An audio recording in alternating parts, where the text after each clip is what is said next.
ముఖ్యమంత్రి రేవంత్ రెడ్డి గారు సిరిసిల్లాకి తన ఎన్నికల ప్రచారంలో భాగంగా వచ్చినప్పుడు నేను ఈ ప్రాంత శాసనసభ్యుడిగా నేను ఆశించింది, ఈ ప్రాంత ప్రజలు కూడా ఆశించింది ప్రభుత్వం నుంచి ఏంది అంటే 4 మంచి మాటలు, సాంత్వన చేకూర్చే మాటలు, చేసిన తప్పుని సరిదిద్దుకునే విధంగా కొన్ని మాటలు చెప్తారని చెప్పి నేను ఆశించాను.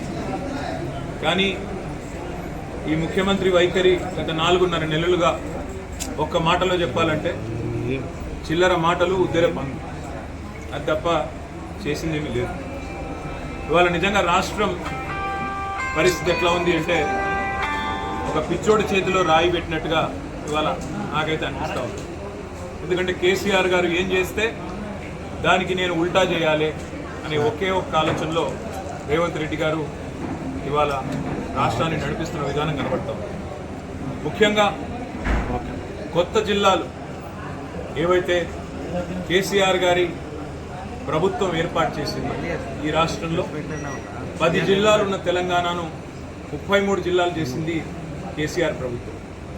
ప్రజల ఆకాంక్షకు అనుగుణంగా 23 కొత్త జిల్లాలు, అందులో కొన్ని మహానుభావుల పేరిట పెట్టిన జిల్లాలు, ఆసిఫాబాద్ కొమరం జిల్లా, కొమరం భీం లాంటి జిల్లా కానీ, ప్రొఫెసర్ జయశంకర్ గారి పేరిట పెట్టిన జయశంకర్ భూపాలపల్లి జిల్లా కానీ, వీటిలో మచ్చుకు 2 నేను చెప్పినది.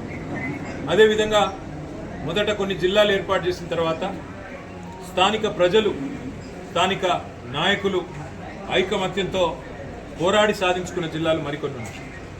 అందులో మన రాజన్న సిరిసిల్ల జిల్లా కూడా అందులో ముఖ్యమైన.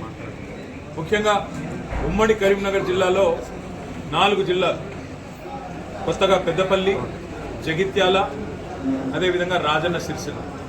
ఆనాడు రాజన్న సిరిసిల్ల జిల్లా కోసం ప్రభుత్వం మీద పోరాటం చేసి మాతో ఆనాడు పోరాడి జిల్లాని సాధించుకున్న వాళ్ళలో ఇక్కడ మా రమాకాంతరావు గారు కూడా ఇక్కడ మీ ముంగటున్నారు.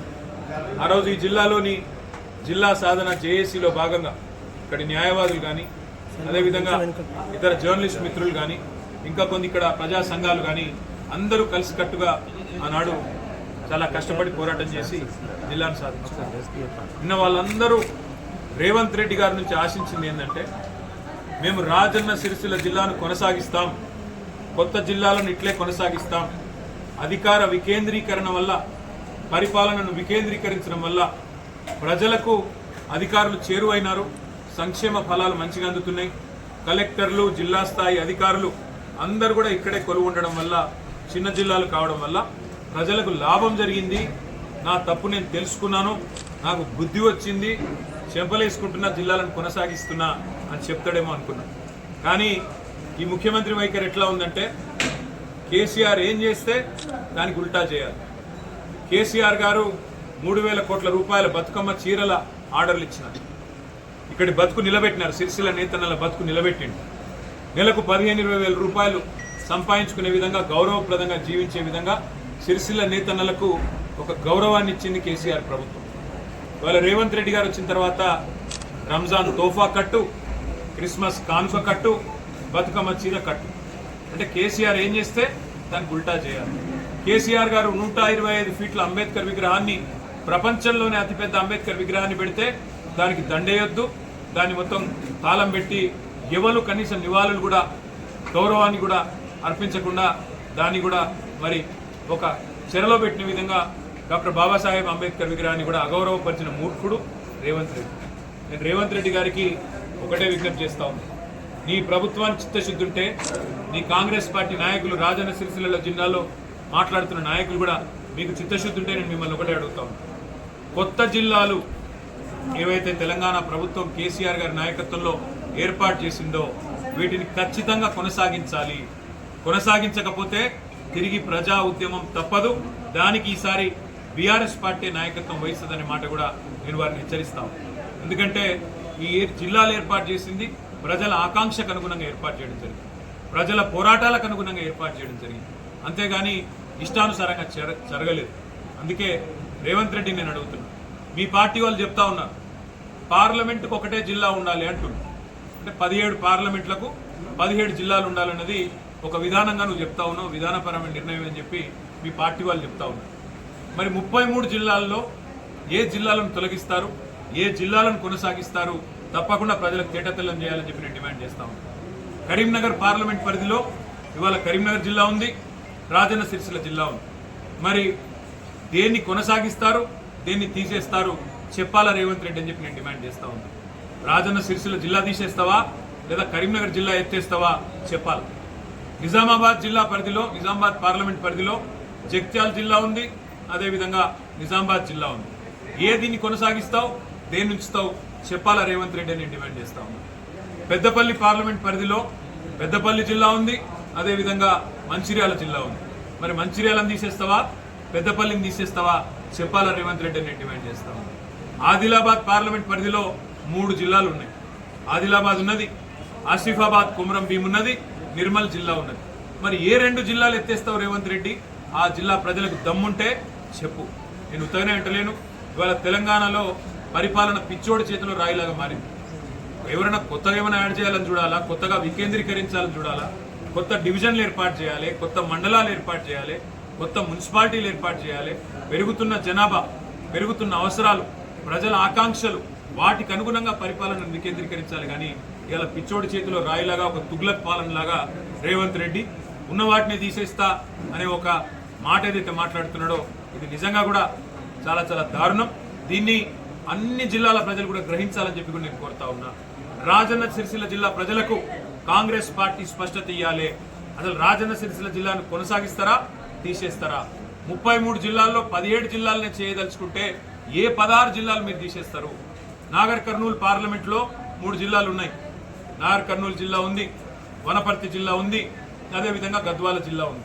మరి దేన్ని ఉంచుతారు, దేన్ని తీసేస్తారో తేటతెల్లం చేయాలి ముఖ్యమంత్రి రేవంత్ రెడ్డి, ఆయన కాంగ్రెస్ పార్టీ వాళ్ళు. నేను డిమాండ్ చేస్తా ఉన్నా. ఇంకొక డిమాండ్ కూడా నేను చేస్తా ఉన్నా రాజన్న సిరిసిల్ల వేదికగా. ఇకనైనా చేసిన తప్పుకు చెంపలేసుకోండి, బుద్ధి తెచ్చుకోండి. సిరిసిల్లలో మళ్ళీ నేతన్నల ఆత్మహత్యలు తిరిగి ప్రారంభమైనాయి. ఇప్పటికైనా కొద్దిగా జ్ఞానం తెచ్చుకొని బుద్ధిహీనంగా ప్రవర్తించడం మానుకొని, ఇంకా పిచ్చివాగుడు మాగడం మానుకొని, ఇప్పటికైనా మరి నేతన్నలకు తిరిగి ఆర్డర్లు ఇవ్వండి. ఇచ్చి బతుకమ్మ చీరకు మేము 3,000 కోట్ల ఆర్డర్లు ఇస్తే 5-6 ఏళ్లలో నీకు దమ్ముంటే 6,000 కోట్ల ఆర్డర్లు ఇ. ఇంకా మంచి చీరలు తయారు చేయించు, లేదా కాటన్ పరిశ్రమకు ఊతమిచ్చే విధంగా వ్యవహరించు. అంతేగాని మూర్ఖుడిలాగా ఇవాళ ప్రజల ఉసురు తీసుకునే విధంగా, నేతన్నల ఉసురు తాకే విధంగా ఈ దిక్కుమాల రాజకీయాలు చేయవద్దని చెప్పి కూడా రేవంత్ రెడ్డి గారికి నేను విజ్ఞప్తి చేస్తా ఉన్నా. నేను కాంగ్రెస్ ప్రభుత్వాన్ని డిమాండ్ చేస్తా ఉన్నా. మీ వైఖరి ఏందా సార్? నేత కార్మికులను ఆదుకుంటారా, లేకపోతే వాళ్ళు చస్తా ఉంటే చూస్తా ఊరుకుంటారా చెప్పాలని చెప్పి కూడా నేను డిమాండ్ చేస్తా ఉన్నా. నిన్న మేము ఊహించింది, ఆశించింది ఈ ప్రాంతంలో ప్రజలకు సాంత్వన చేకూర్చే మాట. నిన్న మొన్నటిదాకా తంగళ్లపల్లి బ్రిడ్జ్ కింద నీళ్లు కనబడుతుండే, మంచిగా గోదావరి నీళ్ళు. ఇలా మాయమైన రేవంత్ రెడ్డి వచ్చినాయి. దాన్ని ఏం చేస్తావో చెప్పవు. ఇక్కడికి వచ్చినావు, మరి ఇక్కడ బోర్లు ఎత్తిపోతున్నాయి. మళ్ళీ ప్రజలు గొంతెండి నీళ్ల కోసం అలమటిస్తా ఉన్నారు. రైతుల పంటలు ఎండిపోతా ఉన్నాయి. దాని మీద ఒక్క మాట మాట్లాడలేదు. ఇట్లాంటి సిగ్గుమాలిన ప్రభుత్వం, ఇట్లాంటి తుగ్లక్ పాలన ఇవాళ ప్రజలు చూసి అసహించుకుంటా ఉన్నారు, నవ్వుకుంటా ఉన్నారు. నువ్వు చెప్పే అబద్ధాలు, అసత్యాలు ప్రజలు ఇవాళ చీత్కరించుకుంటా ఉన్నారు. 6 గ్యారంటీల్లో 5 అమలు చేసినా అని సిగ్గు లేకుండా నువ్వు బొంకుతుంటే, హోర్డింగ్లలో పెట్టుకుంటే ప్రజలు ఇవాళ నవ్వుకుంటున్నారు, చీత్కరించుకుంటా ఉన్నారు. ఎందుకంటే ప్రజలందరూ ఎక్స్పెక్ట్ చేసినారు. 2 లక్షల రుణమాఫీ అన్నావు, 2,500 ప్రతి మహిళకు, 1,67,00,000 మందికి ఇస్తానన్నావు. అదేవిధంగా పెద్ద మనుషులందరికీ 4,000 ఇస్తానన్నావు. తులం బంగారం అన్నావు, స్కూటీలు అన్నావు. 100 రోజుల్లో అన్నీ చేస్తా అని చెప్పి పొంకనాల పోతిరెడ్డి లాగా డైలాగులు కొట్టినావు. ఇవాళ మళ్ళీ సిగ్గు లేకుండా వచ్చి పచ్చి అబద్ధాలు. పెద్దలు చెప్తారు ఊసర వెళ్ళి రంగులు మారుస్తుందని, కానీ రేవంత్ రెడ్డి గారేమో తారీఖులు మారుస్తుంది.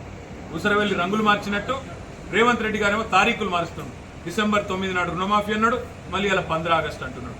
మళ్ళీ ఇలా దేవుళ్ళ మీద ఒట్లేస్తా ఉన్నాడు.